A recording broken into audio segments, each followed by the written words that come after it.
Really incredible. And here we are again, another election, and you think you go into this day, you think, oh, we're going to be talking about the races, the candidates, that kind of political drama. Once again, we're talking about the actual running of the election itself. And it's absolutely stunning that this is happening under Maricopa County Recorder Adrian Fontes's watch. Here was a guy who has his job right now because of that presidential preference election, the voting fiasco back there in 2016, where people waited in line for up to 5 hours to vote. That's the reason he has this job right now. He said he was going to run good elections, clean elections, and again, we're off to this really rocky start. Explain what exactly the problem was today. Well, again, with the computer glitches and roughly about 63 polling stations they weren't ready this morning to open. And that, you know, the Maricopa County Recorder, again, Adrian Fontes says he's blaming it on the contractors. He said, not my fault. We tried to hire some contractors to install new equipment, new software, stuff like this.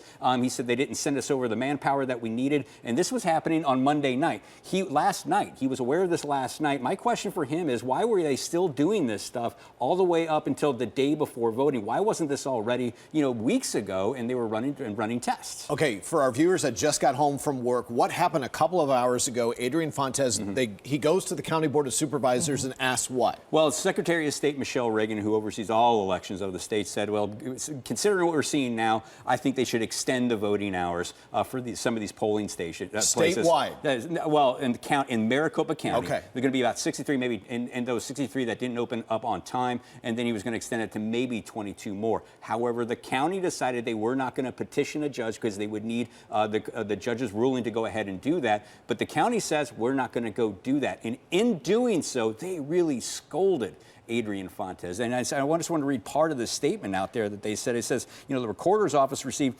$3.9 million for new technology last fiscal year and appropriated almost $20 million for elections.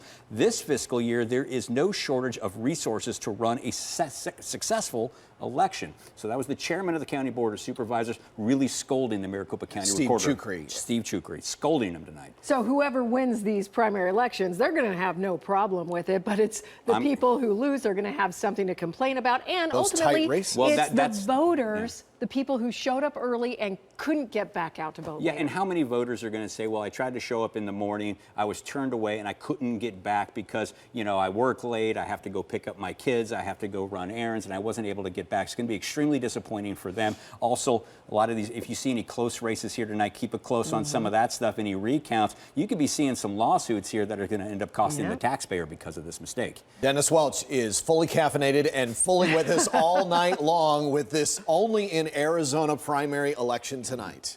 All right, Dennis, thank you.